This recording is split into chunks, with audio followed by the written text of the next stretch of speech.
Number 4, we fight to safeguard our NCR and native land. NCR is native customary. Now we are facing the phenomena of land grab. Do you know what happened now? I heard one district, 200,000 acres has already been applied by companies that we don't know where they are coming from. We are saying this.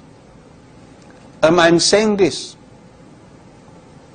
that we are very suspicious about all these big companies applying for big land in Sabah.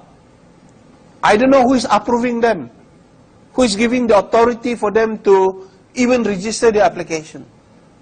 Sometimes I don't even know why did all these big companies apply NCR land that is already owned by orang kampung for hundreds of years.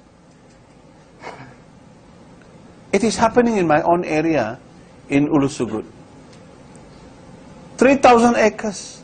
People are living there for their getah, their kelapa sawit, everything, their house is there, only to find that their land now belongs to a big company. Now they have to go to court to fight their rights. When they raise arms, the police come and fight them. But now they are going to court. They have engaged a lawyer.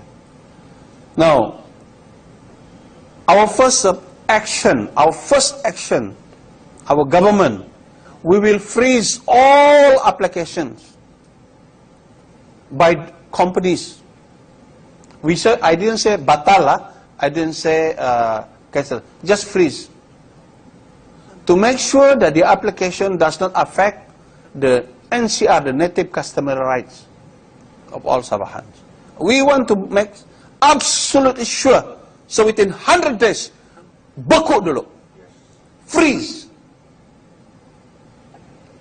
Because what is going on now is frightening. When one district, 200,000 is already being applied for.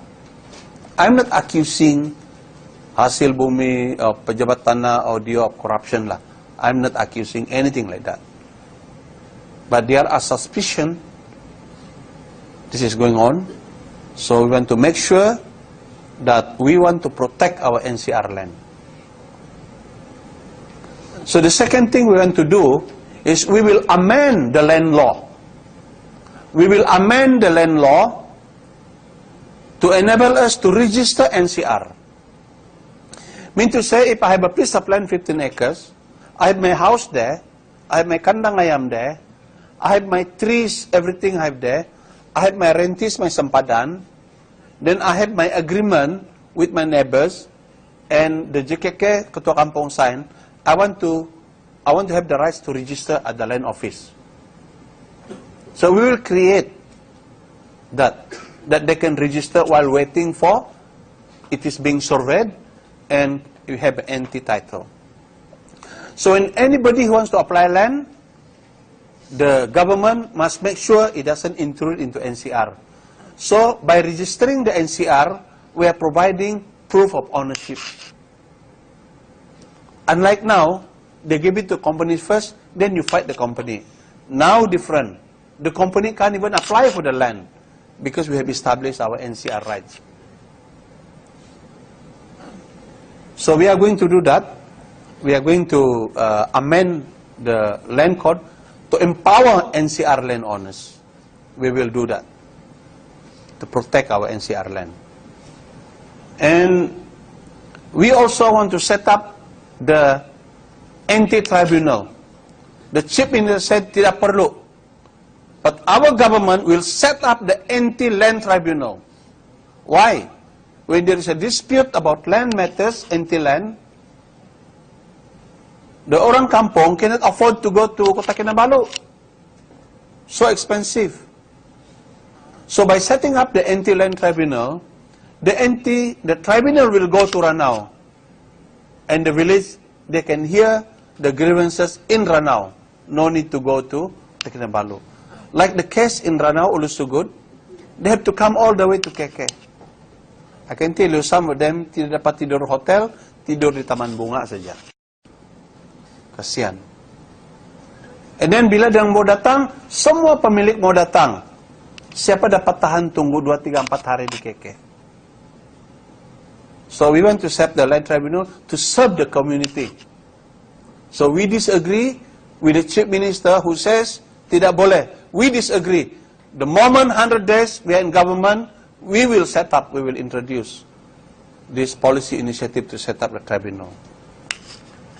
We also want to set up our anti-land bank.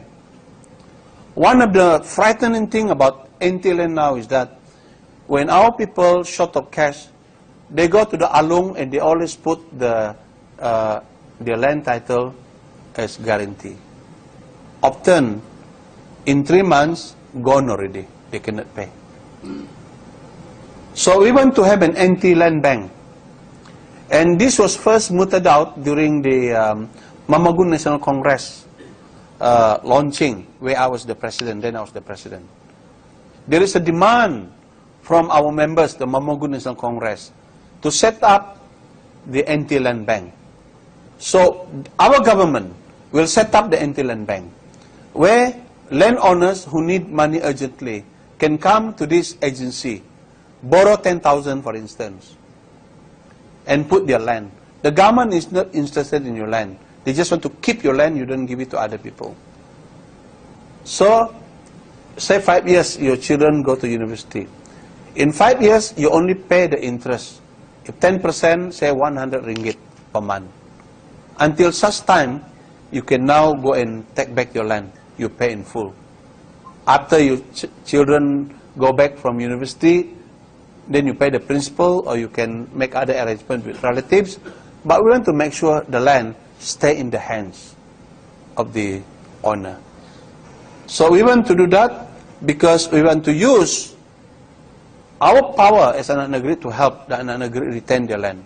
Otherwise, we are losing a lot of land.